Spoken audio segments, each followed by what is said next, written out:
Hello friends, बहुत बहुत स्वागत है आप सभी का एक बार फिर से हमारे यूट्यूब चैनल में। और दोस्तों, आज के इस वीडियो में सीखेंगे कुछ इंपॉर्टेंट वर्ड के साथ जो प्रीपोजिशन होता है। वर्ड तो सेम रहेंगे, ठीक है, वर्ड आपका सेम रहेंगे, लेकिन उसके साथ डिफरेंट प्रीपोजिशन से आपका डिफरेंट जो है मीनिंग आएगा, उसका डिफरेंट अर्थ देता है। और कई बार एग्जाम में इससे रिलेटेड जो है कि क्वेश्चन आते ही आते हैं। और आपको होता है क्या कि इसमें कन्फ्यूजन, और कन्फ्यूजन के कारण आप बहुत बार इसको गलती भी कर देते हैं, ठीक है। तो आप इस गलती को मत कीजिएगा। आप इस बात को ध्यान रखिएगा कि कुछ वर्ड सेम होते हैं, लेकिन उसके साथ प्रीपोजिशन अलग होता है और उसका अर्थ बदलता है। तो आज के इस वीडियो में इन सारे वर्ड को देखेंगे। और वीडियो अच्छी लगी तो लाइक कीजिए, शेयर कीजिए, और अभी तक हमारे चैनल को सब्सक्राइब नहीं किया तो प्लीज़ सब्सक्राइब कीजिए। तो चलिए फटाफट देखते हैं उन सारे क्वेश्चन को, सॉरी उन सारे वर्ड्स को, साथ ही साथ उसके साथ एग्जाम्पल भी है। और देखिए आपके सामने अब एग्जाम का समय काफ़ी कम बचा है। वैसे में कोशिश यही रहेगी कि आप प्रैक्टिस करो, ठीक है, सेट प्रैक्टिस करो, मॉक टेस्ट दो, साथ ही साथ ग्रामर्स का रूल लेकिन कंटिन्यू करते रहना। आखिरी दिन तक आप ग्रामर का रूल्स पढ़ते रहना। गारंटी है कि 10 से 15 प्लस मार्क्स तो बिल्कुल आएंगे, ठीक है, 10 से 15 प्लस मार्क्स बिल्कुल आएंगे ही आएंगे, ठीक है।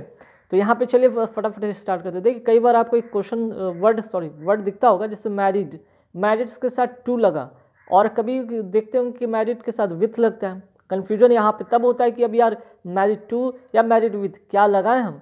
तो जब भी याद रखिएगा, जब मैरिड टू की बात हो तो वह वुमेन के लिए होगा, ठीक है। अगर मैरिड के साथ अगर विथ की बात हो तो मैन के लिए होगा। कैसे, अब आइए यहाँ पे एग्जाम्पल देकर समझाते हैं। जैसे कि Arnab was married to a famous doctor. यहाँ पे बात समझे, मैरिड टू मीन्स कि अगर कोई व्यक्ति किसी मीन्स की महिला के साथ, ठीक है, कोई व्यक्ति किसी महिला के साथ अगर वो क्या शादी करने की बात करता है, तब वहाँ पे जाकर मैरिड टू का यूज़ होता है, ठीक है। लेकिन कोई महिला अगर किसी व्यक्ति के साथ शादी करने की बात करती है, मीन्स कि कोई मेल फीमेल के साथ शादी की बात होती है, वहाँ पे मैरिड टू का यूज़ होता है। लेकिन अगर वहीं कहीं फीमेल मेल के साथ अगर शादी की बात होती है, तब वहाँ पे मैरिड विथ का यूज़ होता है। ध्यान रखिएगा, यहाँ पे क्या है कि मेल टू फीमेल, ठीक है। ये पहला वाला में यहाँ पे देखिएगा मेल से फीमेल, ठीक है, और यहाँ पे फीमेल से मेल। अगर ऐसा सेंटेंस में आए कि अगर फीमेल से मैरिड करता है तो वहाँ पे मैरिड टू की बात होती है। अगर फीमेल मेल से मैरिड की बात होती है तो वहाँ पे मैरिड विथ का यूज़ होता है। और कई बार एग्जाम्पल में, एग्जाम मीन्स कि ये क्वेश्चन आया है एग्जाम में, ठीक है, तो आप इसे नोट कर लीजिएगा। चलिए अब आते हैं यहाँ पे बॉर्न ऑफ और बॉर्न टू का, यहाँ पे कन्फ्यूजन आपको क्लियर करेंगे, ठीक है। देखिए यहाँ पे बॉर्न ऑफ का बात होगा जब भी अगर आप बॉर्न ऑफ लगाते हैं, समझिए कि वहाँ पे पेरेंट्स की बात हो रही है, ठीक। लेकिन अगर आप बॉर्न टू लगाते हैं तो वहाँ पे पैसिव फॉर्म में यूज़ होता है। जैसे यहाँ पे एग्जांपल के तौर पे आपको बताते हैं, she was born of a beautiful mother या पेरेंट्स, मतलब कि she was born of beautiful. यहाँ पे देख लीजिए बॉर्न ऑफ का यूज़ किया गया है। बॉर्न ऑफ का कहने का मतलब कि वह एक ब्यूटीफुल मदर से उसका जन्म हुआ है, ठीक है, उसका जो जन्म हुआ था एक ब्यूटीफुल मदर से जन्म हुआ या पेरेंट्स से जन्म हुआ है, ठीक। तो वहाँ पे पेरेंट्स की बात होती है। लेकिन ए सन वाज बॉर्न टू हर, यहाँ पे देख रहे हैं कि बॉर्न टू यूज़ किया गया, बॉर्न टू यूज़ किया गया। तो एक बच्चे का, उससे एक बच्चे का जन्म हुआ, ये पैसिव वॉइस में यूज़ होता है। तो इससे कई बार एग्जाम में क्वेश्चन आया है, ठीक है। अब है कि आपको वो पारखी नज़र होनी चाहिए, वो पारखी नज़र होनी चाहिए कि आप क्वेश्चन को देखते आपको उस चीज़ को ढूंढना होगा। तब ये मुमकिन है जब आप कई बार इसको प्रैक्टिस किए होते हैं। अगर कई बार आप इस वर्ड पर आपका कमांड अच्छा होता है तभी ये चीज़ होता है। आप कोशिश करते हैं ये वर्ड को आप दिमाग में रटे बैठाए, बिल्कुल होगा। तब आपका 4 सेंटेंस का भी एरर हो, आपका क्लोस्टर कैसा भी हो, आपका एरर जैसा भी है, अगर ये वर्ड आपको कहीं वहाँ पे दिख गया तो आप बिना सोचे, बिना देर के आप 10 सेकंड भी नहीं समझ लेंगे, इवन आप 2 से 3 सेकंड में आपको क्वेश्चन का आंसर मिल जाएगा और 1 मार्क्स आ जाएंगे। चलिए कुछ और भी वर्ड है, देखते जाते हैं फटाफट। जैसे यहाँ पे देखिए कन्फाइड और यहाँ पे इन इसके साथ यूज़ किया गया है। एक कन्फाइड है, सेम वर्ड है, लेकिन उसके साथ टू यूज़ किया गया। ध्यान रखिएगा, एक कन्फाइड के साथ इन यूज़ किया गया, एक कन्फाइड के साथ टू यूज़ किया गया, और दोनों के साथ जो यहाँ पे पर्सन का ही बात कहा गया, ठीक है। दोनों का अर्थ में पर्सन का ही बात किया गया, लेकिन डिफरेंस है, ठीक है। कन्फाइंड इन की अगर बात किया जाए यहाँ पे तो बिलीव का सेंस में होता है, ठीक है। अगर बात यहाँ कन्फाइंड की बात किया जाए तो यहाँ पे बिलीव या विश्वास इसको कहते हैं, ठीक है। यहाँ पे इसके लिए यहाँ पे थोड़ा जगह कम पड़ रहा है तो मैं यहाँ पे लिख देता हूँ, ठीक। यहाँ पे विश्वास, ये विश्वास के लिए यूज़ होता है, ठीक है। कन्फाइंड इन का जब बात हो तो वहाँ पे विश्वास करना के सेंस में होता है, ओके। अगर बात यहाँ पे की जाए कन्फाइंड टू, तो यहाँ पे गुप्त रूप से बताना, ठीक है, मीन्स कि रिवील करना, कोई रहस्य की बात होती है उसको बताना, ठीक है। कोई रहस्य जो होता है आप रिवील करते हैं या कोई गुप्त बात है उसको बताते हैं। जैसे एग्जांपल देखिए, I have always confined in him and he has never deceived me, ठीक है। यहाँ पे कन्फाइंड इन हिम, अब देखिए I have always confined in him, मैं हमेशा से उस पर विश्वास किया हूँ, ठीक है। And he has never deceived me, और उसने कभी मुझे धोखा नहीं दिया। तो यहाँ पे विश्वास के सेंस में होगा। लेकिन यहाँ पे देखिए कन्फाइंड के साथ टू का यूज़ किया गया, ठीक है। तब don't confined your secrets unreliable friends, आप अपने रहस्य को कभी भी वैसे दोस्त के साथ शेयर मत कीजिए जो आपके भरोसे के लायक नहीं हो। तो यहाँ पे कन्फाइंड तब टू का यूज़ होता है, ठीक।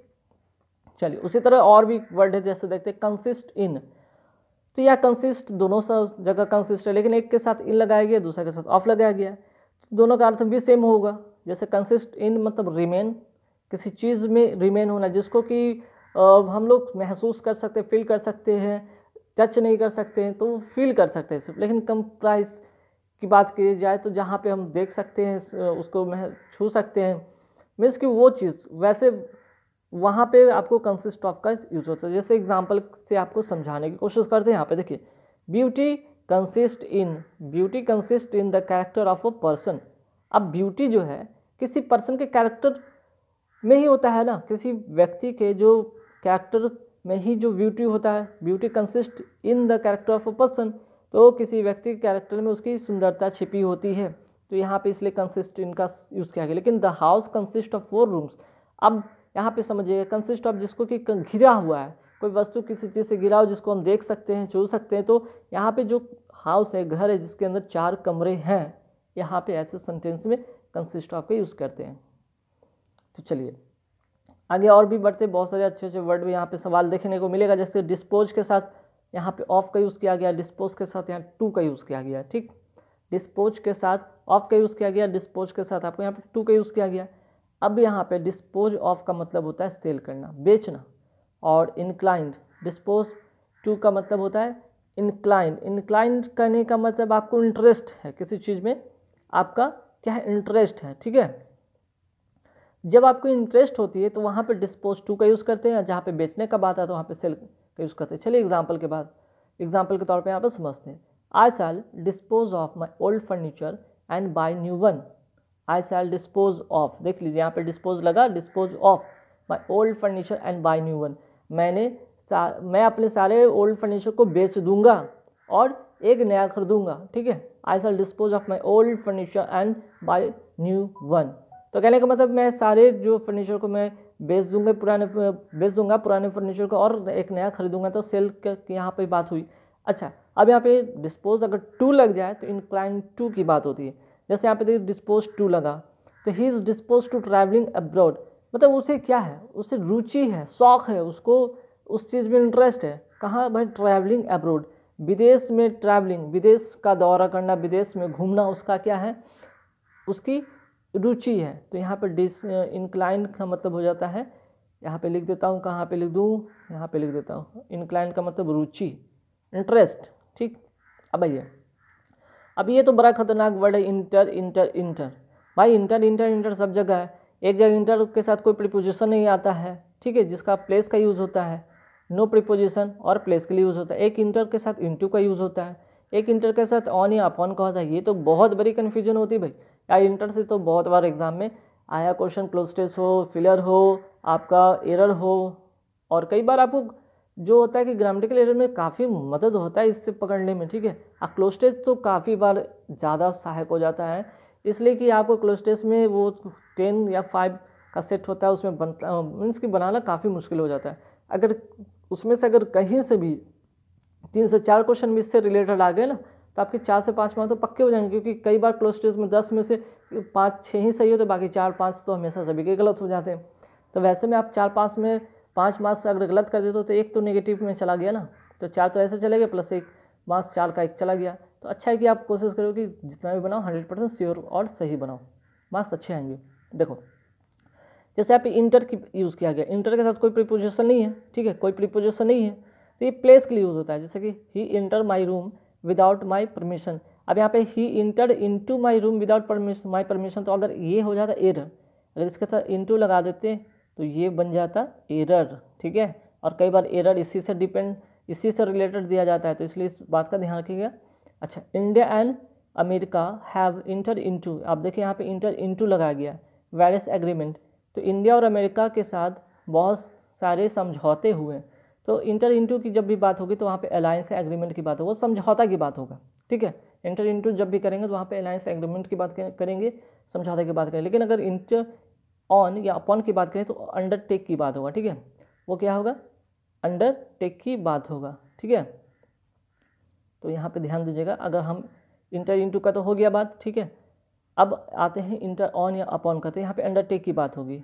अलायंस और एग्रीमेंट तो हो गया समझौता, अंडरटेक मतलब अपने अधीन लेना। My brother has decided to enter upon, देखिए आया इंटर अपॉन, ठीक है, ये इंटर अपॉन आया, enter upon expansion programme of his business, ठीक है। यहाँ पे छुपा हुआ है, मैं फिर से इसको हटाऊंगा तो दिख जाएगा आपको, ठीक है। My brother has decided to enter upon expansion programme of his business. कहने का मतलब कि जो मेरा भाई है, अंडरटेक मीन्स कि अपने अधीन ले लिया, क्यों, क्योंकि उसके बिजनेस का जो है प्रोग्राम को एक्सपेंशन करना था, ठीक है। तो ये चीज़ यहाँ पे क्लियर समझ में आ गई होगी। अब आइए और भी कुछ इंपॉर्टेंट वर्ड है जिसको देखेंगे। तो यहाँ पे आइए, अब देखिए ग्रीव के साथ फॉर लगाया गया, ग्रीव के साथ ओवर लगाया गया, ग्रीव के साथ एट लगाया। ग्रीव का मतलब तो होता है शोक, है ना, ग्रीव का मतलब शोक, पीड़ा, दुख, जो भी कहिए, ठीक है। तो ये तो ग्रीव के साथ होगी। लेकिन अगर हम फॉर का यूज़ करते तो अर्थ बदलता है, ओवर लगा दे तो भी अर्थ बदलता है, एट लगा दे तब बदल जाता है, ठीक है। तो देखिए फॉर अगर हम यूज़ करते तो पर्सन के लिए यूज़ करते हैं, ठीक। फॉर यूज़ करेंगे तो हम किसके लिए भी यूज़ करेंगे, पर्सन के लिए, ठीक है। फॉर यूज़ करेंगे तो पर्सन के लिए, ओवर यूज़ करेंगे तो थिंग्स के लिए, और ऐड करेंगे तो इवेंट के लिए। जैसे देखिए ही ग्रीव्ड फॉर, आ गया, he grieved for the victims of the storm, ठीक है। तो he grieved for victim of the storm मतलब कि उसे उस बात के लिए दुख है कि जो भी स्टॉर्म हुआ था, आंधी आई थी, उसमें जो भी लोग शिकार हुए थे, तो उस शिकार में जो उस आंधी में जो भी शिकार हुआ और व्यक्ति जो मारे गए, उसके लिए उनको क्या है, उसको दुख है, ठीक है। वहाँ पे पीड़ा है, कष्ट है। तो he grieved for the victim of the storm, तो विक्टिम का मतलब तो भी जान लीजिए, विक्टिम का मतलब होता है शिकार। जब कब हो जाता है, कोई किसी चीज़ से शिकार हो जाता है और उसमें मारा जाता है, तब वहाँ पे विक्टिम की यूज़ करते हैं, ठीक है। अब देखिए ग्रिप्ड ओवर किसी थिंग की बात हो रही है। He grieved over the loss of money in business, ठीक है। He grieved over the loss of money in business. अब उसको दुख हुआ है किस में, ओवर मीन्स कि यहाँ पे थिंग की बात हुई है, उसको अपने बिजनेस में जो भी पैसे का नुकसान हुआ है उसके लिए उसको दुख है, ठीक है। अब यहाँ पे देखिए ग्रीव एट मतलब event. He grieved at my father's death when I informed him of my personal tragedy. He grieved, उसे बहुत दुख हुआ मेरे फादर्स के डेथ पर ये जानकर कि जब मैंने उसको बताया कि मेरे साथ ऐसी ऐसी पर्सनल जो ट्रेजेडी हुई है, कोई जो कि अपना खुद मीन्स की ऐसी ट्रेजेडी हुई, ऐसी घटना हुई जिसकी वजह से वो दुखी, जब मैं उसको बताया तो, ठीक है। He grieved at my father's death when I informed him of my personal tragedy, ठीक है। तो ये यहाँ पे इवेंट पर, इवेंट की बात होती है तब ग्रीव्ड एट का यूज़ होता है, ग्रीव्ड ओवर का यूज़ होता है थिंग्स के लिए, और पर्सन के लिए हम फॉर का यूज़ करते हैं।